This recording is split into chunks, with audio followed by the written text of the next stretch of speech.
கர்த்தருக்கு ஸ்தோத்திரம். Welcome to past and poster. இந்த நாளுக்கான தேவனுடைய ஆசீர்வாத வார்த்தை ஏசாயா எழுதின புத்தகம் 62ஆம் அதிகாரத்தின் 4ஆம் வசனத்தை நான் உங்களுக்காய் வாசிக்கிறேன். நீ இனி கைவிடப்பட்டவள் எனப்படாமலும் உன் தேசம் இனி பாலான தேசம் எனப்படாமலும் நீ எப்சிபா என்றும் உன் தேசம் பியூலா என்றும் சொல்லப்படும். கர்த்தர் உன்மேல் பிரியமாயிருக்கிறார், உன் தேசம் வாழ்க்கைப்படும். கிறிஸ்துவில் பிரியமான தேவ ஜனமே, மீண்டும் இந்த காலவோளை தேவனுடைய ஆசீர்வாத வார்த்தை உங்களுக்கு கொண்டு வருவதிலே நான் மிகவும் சந்தோஷப்படுகிறேன். கர்த்தருக்குள் சுகமாய் இருப்பீர்கள் என்று விசுவாசிக்கிறேன்.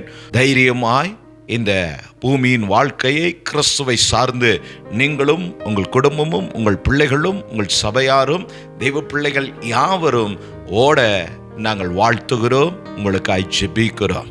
இந்த நாளுக்கான தேவனுடைய ஆசீர்வாத வார்த்தை நாம் வாசிக்க கேட்டது போல, நீ இனி கைவிடப்பட்டவள் எனப்படாமல். ஏசாயா எரேமியாவை கொண்டு தேசத்தின் பாவமும் அக்கிரமும் பெருகின போது தேசத்தை தேவன் கைவிட்டார். அந்த ஒரு இக்கட்டான சூழ்நிலையிலே சபை இஸ்ரவேல் ஜனங்கள் தள்ளப்படுகிறார்கள். ஆதிலே தேவன் சிருஷ்டித்த மனுக்குலத்தை கெடுத்தவன் இன்றும் சபையை தேவ பிள்ளைகளை அவன் கிறிஸ்துவை சார்ந்து வாழ விடுவதில்லை.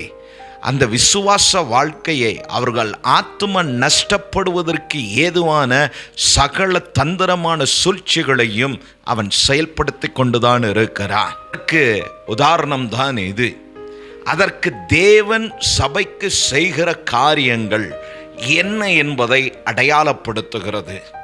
இனி நீ கைவிடப்பட்டவள் எனப்படாமல், குறிப்பாய் சபை ஜனத்திற்கு மீட்கப்பட்ட விடுதலையாக்கப்பட்ட கிறிஸ்துவின் இரத்தத்தினால் பாவ மன்னிப்பின் நிச்சயத்தை பெற்றதான அவருடைய மனவாட்டிகளுக்கு அவர் சொல்லுகிறதான வார்த்தை, இனி நீ கைவிடப்பட்டவள் எனப்படாமல்.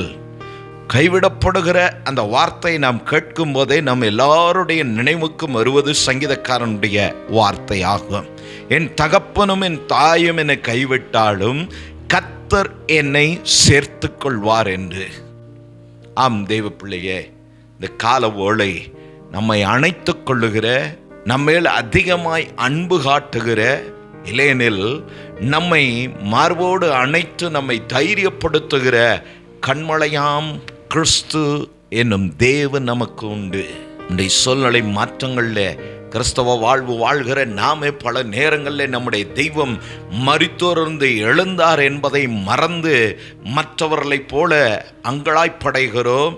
இல்லையெனில் சிலுவையிலே இயேசு அந்த ஒரு நிமிடம் கைவிடப்பட்ட போது, ஏன் என்னை கைவிட்டீர் என்று சொல்லி அவர் கதறினது போல தெய்வம் நம்மை கைவிடவே இல்லை. ஆனால் சூழ்நிலை மாற்றங்கள்னாலே, போராட்டத்தினாலே, நம்முடைய பலவீனங்கள்னாலே பல நேரங்களில் நாம் இப்படி அங்கலாய்ப்படைகிறவர்களாய் இருக்கிறோம். அப்படி அங்கலாய்ப்படைந்து வியாகுலப்பட்டு கஷ்டப்படுகிற, வேதனைப்படுகிற உங்களை பார்த்துதான் இந்த காலவோளை கர்த்தர் சொல்லுகிறார், இனி இன்று முதல் நீ கைவிடப்பட்டவள் அல்ல, நீங்கள் கைவிடப்பட்டவர்கள் அல்ல, உங்கள் பிள்ளைகள் தேவனால் கைவிடப்பட்டவர்கள் அல்ல. உங்களை மீட்கும் பொருளாய் இந்த பூமிக்கு வந்த தெய்வம், தன் ஜீவனையே கொடுத்தவர், மற்ற எல்லாவற்றையும் அருளாதிருப்பது எப்படி என்று வேதம் சொல்லுகிறது. ஆதலால் கிறிஸ்துவில் பிரியமான தெய்வ ஜனம், இந்த காலவோளை தேவனுடைய ஆசீர்வாத வார்த்தையை கேட்டுக்கொண்டு இருக்கிறதான கர்த்தருடைய பிள்ளைகளே, உங்களை நான் தைரியப்படுத்துகிறேன். இனி நீங்கள் கைவிடப்பட்டவர்கள் அல்ல, உங்கள் தேவன் உங்களோடு கூட இருக்கிறார். எந்த மனிதன் உங்களை கைவிட்டாலோ, நீங்கள் நம்பின யார் உங்களுக்கு துரோகம் செய்து உங்களை விட்டு போனாலோ, உங்களை கடைசி வரை உங்களோடு கூட இருந்து உங்களை நடத்துகிற தெய்வம் என்றும் மாறாதவராய் இந்த காலவேளை உங்களோடு கூட பேசுகிறார். நொந்து போய் கண்ணீரோடு கூட நான் என்ன செய்வேன் என்று சொல்லி திகைத்து நிற்கிறதான தெய்வ பிள்ளைய, இந்த காலவேளை உன்னை தான் கர்த்தர் தைரியப்படுத்துகிறார். இந்த வார்த்தை உங்களுக்கானது. நீ பாழான தேசம் எனப்படாமல் நீ எப்சிபா என்றும் பியூலா என்றும். எப்சிபா என்றால் மகிழ்ச்சி என்று அர்த்தம். பியூலா என்றால் திருமணத்திற்கு ஆயத்தமான அந்த மது மகள். ஸோ மணமகள் எப்படி அந்த திருமணத்திற்கு அவளில் என்ன சந்தோஷம் இருக்கு, ஒரு வாழ்க்கை, நல்ல துணை, அப்படி கைவிடப்பட்டு போனதான தேசமே இனி நீ கைவிடப்பட மாட்டாய். இதை கேட்டுக்கொண்டு இருக்கிறதான தெய்வ பிள்ளைகளே, உங்களை உற்சாகப்படுத்த இன்னொரு வார்த்தை எனக்கு நினைவு வருகிறது. எரேமியா எழுதின புத்தகம் 51 அதிகாரம் வசனம் எனக்கு சரியாய் ஞாபகம் இல்லை. ஸோ உன் அக்கிரமம் பெரிதானாலும் நீ பாவத்தில் இருந்தாலும் யூதாவே நான் உன்னை கைவிடவில்லை என்றதான ஒரு வார்த்தை இருக்கும். ஒரு நிமிடம் நான் அதை எடுத்து நான் உங்களுக்காய் வாசிக்க விரும்புகிறேன். அவர்கள் தேசம் இஸ்ரவேலின் பரிசுத்தருக்கு விரோதமாய் செய்த அக்கிரமத்தினாலே நிறைந்திருந்தும் யூதா தன் தேவன் மேலும் இஸ்ரவேலின் சேனைகளின் கர்த்தராலும் கைவிடப்படவில்லை. அக்கிரமம் பெருகி இருந்து யூதாவை, தேவனை தேடுகிற, தேவனை உயர்த்துகிற, தேவனை புகழ்கிற, தேவனை ஆராதிக்கிறதான பிள்ளைகளை தெய்வம் கைவிடுவதில்லை. ஏற்கனவே நான் சொல்லி இருக்கிறேன், ஆராதனை கேட்பது நல்லது, யூடியூப்ல பாட்டு கேட்பது நல்லது. எங்களுக்கும் நிறைய பாடல்கள் உண்டு, அதை வெளியிட்ட மியூசிக் மைண்ட்ஸ்ல ரிலீஸ் ஆகிருக்கிறது. ஸ்டீஃபன் சாண்டர்ஸ் நீரே வாழிமை வெளியிட்டதான சகோதரனை கிறிஸ்துவுக்குள் நடத்தும்படியாக கூட கர்த்தர் அடியனுக்கு கிருபை செய்திருக்கிறார். அது என் நினைவுக்கல்ல, அவர் அதை நினைவுபடுத்தினார். அவரே எங்களுடைய 2வது சிடிக்கு மியூசிக் செய்தார். கர்த்தர் நல்லவர். இப்படி பாடல் கேட்பது நல்லது. கேட்டு நாம் நம்முடைய வாயால் கர்த்தரை துதிக்க வேண்டும். அதை தான் சொல்லுகிறார், யூதா கைவிடப்படவில்லை. கர்த்தரை துதிக்கிறவன், கர்த்தரை தேடுகிறவன் வெட்கப்பட்டதில்லை, அவன் கைவிடப்பட்டவனாய் இருப்பதில்லை. உங்களை நான் தைரியப்படுத்துகிறேன். இந்த கிறிஸ்தவ வாழ்க்கை போராட்டம் நிறைந்த வாழ்க்கை தான். அநேக தியாகங்களை நாம் செய்ய வேண்டிய கட்டாயத்தில் நாம் நின்று கொண்டு இருக்கிறோம். ஏனெனில் உங்களையும் என்னையும் மீட்கும்படியாய் வந்த தெய்வம் அந்த நித்திய பரலோகத்தை கனமும் மகிமையும் அழுகையும் பற்கடிப்பும் தொல்லையும் இம்சையும் வியாதியும் போராட்டமும் இல்லாத, சூரியனும் சந்திரனும் இல்லாத ஒரு மகிமையான ஸ்தானத்தை விட்டு இந்த பூமியில பாவம் நிறைந்த, அக்கிரமங்கள் நிறைந்த, பாவிகள் வாழ்கிற, அசுத்தம் நிறைந்து கிடக்கிறதான இந்த பூமிக்கு இறங்க அவர் சாக்ரிஃபைஸ் செய்தார். சிலுவையில் தன் ஜீவனை சாக்ரிஃபைஸ் செய்தார், தன் சரீரத்தை பிக்க ஒப்பு கொடுத்தார்.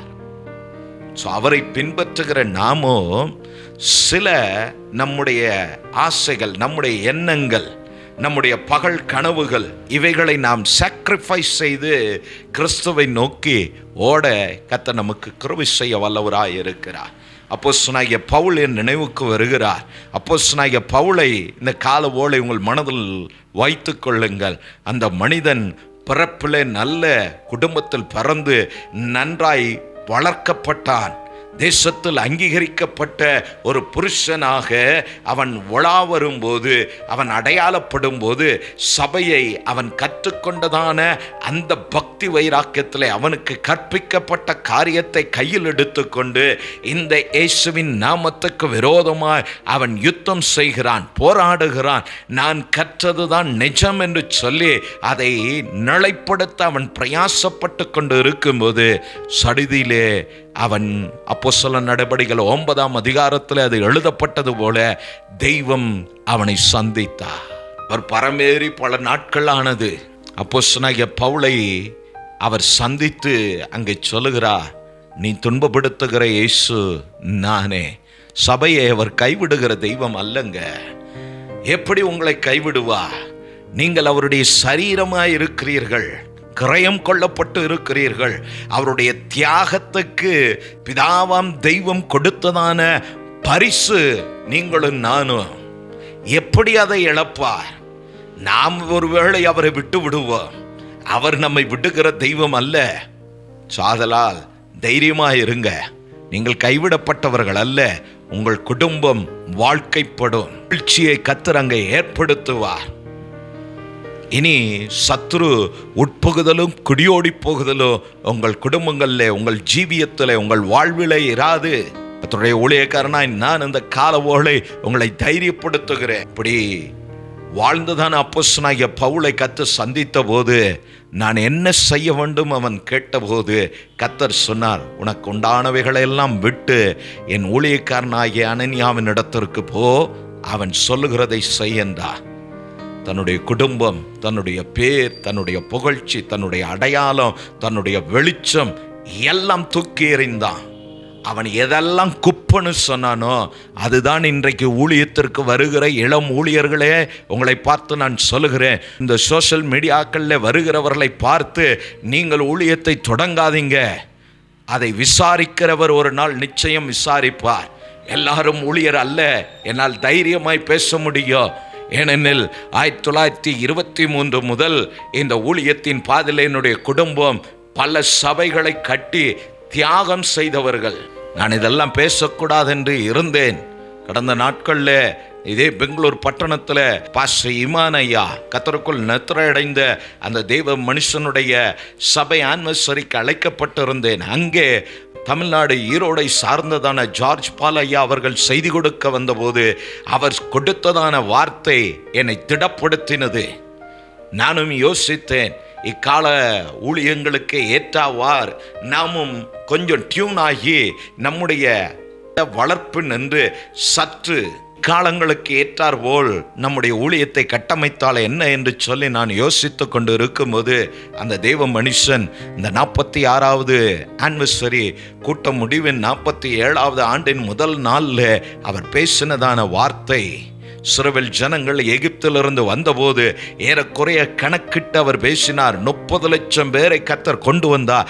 2 பேருக்கு கானான்ல இடத்தை கொடுத்தார். எண்ணிக்கை அவருக்கு முக்கியமல்ல, அர்ப்பணமான தியாகமான சரியாய் கர்த்தருக்காய் வாழ வேண்டும் என்றதான வைராக்கியம் உள்ளவர்கள் தேவை. அதை நம்முடைய வழக்கத்துக்கு சொல்லுவோமானால் கர்த்தர் மந்தைக்கு மெய்ப்பனாய் இருக்கிறார். அதனால் தான் நான் தைரியமாய் சொல்லுகிறேன், உங்களை தெய்வம் கைவிட மாட்டா. அழைப்புல நின்று நம் ஊழியத்தை நிறைவேற்றுவா. நம்மோடு கூட சேனைகளின் கர்த்தர் உண்டு. உங்களுக்கு குறையில்லாமல் நடத்த அவர் போதுமானவர். அவர் பாதபீடத்தை பிடித்து கொண்டு நாம் இருப்போமானால் நிச்சயம் மகிழ்ச்சி என்னும் கட்டினால் நம்மை கட்டி திடப்படுத்தி நடத்த அவர் போதுமான தெய்வம். யூதா ஒரு நாளும் கைவிடப்பட மாட்டான். கர்த்தர் விடுகிறவர் அல்ல. கால ஓலை நான் உங்களை தைரியப்படுத்துகிறேன். பவுல் வேதத்தை வாசித்தபடினால நான் பேசுகிறேன். இப்படி வைராக்கியம் கொண்டதான் அந்த தெய்வ மனிதன் குப்பை என்று தூக்கி எறிந்ததெல்லாம் இன்று ஊழியத்துக்கு வருகிறவர்களுக்கு அதுதான் பிரதானமாயிருக்கிறது. இந்த உலகத்தின் ஆஸ்தி ஒரு தேவ ஊழியனுக்கு குப்பை. இன்று எழும்புகிற ஊழியர்களுக்கு அதுதான் தேவையாயிருக்கிறது. அதற்கல்ல ஊழியம். சாக்ரிஃபைஸ் தான் ஊழியம், அர்ப்பணம் தான் ஊழியம், தியாகம்தான் ஊழியம். ஆதி பிதாக்களை திரும்பி பாருங்க, அவர்களுடைய தியாகம், குடும்பத்தில் பிள்ளைகள் மனைவி எல்லாம் இழந்துதான் பட்டவர்களை அவர் கைவிடுகிறவர் அல்ல. தீமோத்தேயுல கூட அப்போஸ்தலனாகிய பவுல் அந்த வார்த்தையை பயன்படுத்துவா, எல்லாரும் என்னை கைவிட்டார்கள், உபத்திரவத்தின் நடுவே சிங்கங்களின் வாயிலே நான் சிக்கிக்கொண்டேன். உபத்திரவப்படுகிற நேரத்தில் அந்த அப்போஸ்தலனாகிய பவுல் கஷ்டப்படுகிற நேரத்தில் அவனை சுற்றிலும் போராட்டமும் கஷ்டமும் நெருக்கமும் அவனுக்கு உண்டான போது, முள்ளுகள் அவனை சூழ்ந்து குத்துகிற நேரத்தில் எல்லாரும் அவனை கைவிட்டார்கள். ஆனால் கர்த்தரோ என்னோடு கூட இருந்து என் பிரசங்கம் நிறைவேறும்படியா, என் ஊழியம் நிறைவேறும்படியா, என் தரிசனம் நிறைவேறும்படியா கர்த்தர் என்னை நடத்தினார் என்று சொல்லி பின் ஊழியனை தைரியப்படுத்துகிறார். அதே தீமோத்தேயுக்கு சொல்லுகிறார், நீயும் தீங்கு அனுபவிக்க ஆயத்தப்படு என்று. நான் ஊழியம்.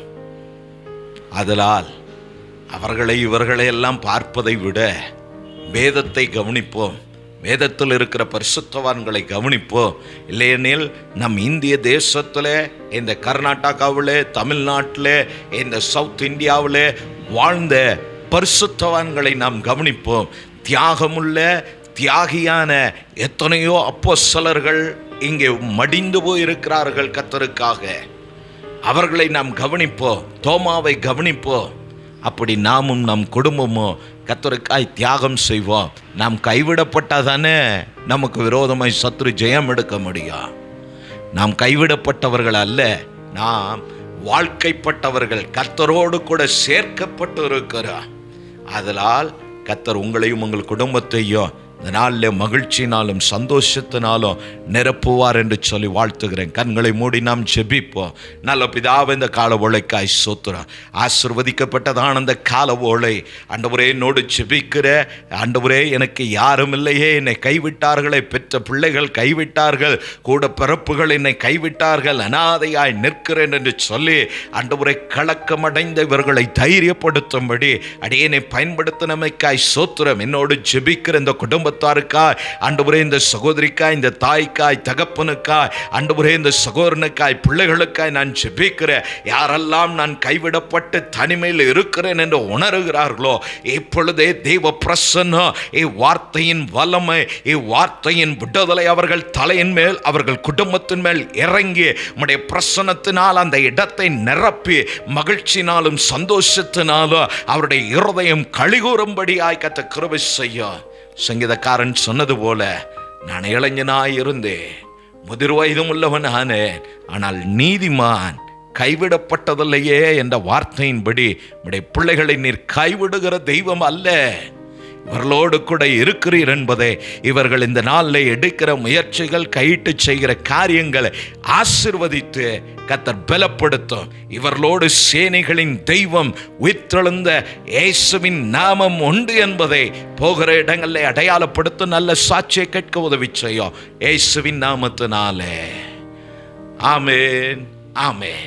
கிறிஸ்துவில் பிரியமான தேவ ஜனமே, உங்களிடத்தில் ஒரு ஜெப விண்ணப்பம். ஆகஸ்ட் முடிவில் இது பெங்களூர் நாங்கள் ஊழியம் செய்கிற பகுதியிலேருந்து ஒரு 6 கிலோமீட்டர் மேலே நாங்கள் பெத்தேல் புக் சென்டர் என்றதான ஒரு ஷாப்பையும் நம்முடைய ரெக்கார்டிங் பர்பஸுக்கான ஒரு ஆஃபீஸையும் பண்ணும்படியாக கர்த்தர் கிருபை செய்திருக்கிறார். அதற்கான ஆயத்தங்களும் வேலைகளும் துவங்க அட்வான்ஸ் கொடுத்து கடையை எடுத்திருக்கிறோம். ஸோ மற்ற காரியங்களில் கர்த்தர் நமக்கு உதவி செய்ய, நல்ல வேலையாட்களை கர்த்தர் கொடுக்க வருகிற அதை ஓப்பனிங் அன்று என்னுடைய ஆர்பி ஊழியர்கள் எல்லாம் வர இருக்கிறார்கள். அதை அந்த நாளில் லைவ்ல நாங்கள் வருகிறோம். அதற்காக நீங்கள் யாவரும் ஜெபிக்கும்படி தாழ்மையாய் இயேசுவின் நாமத்தினாலே கேட்டுக்கொள்கிறேன்.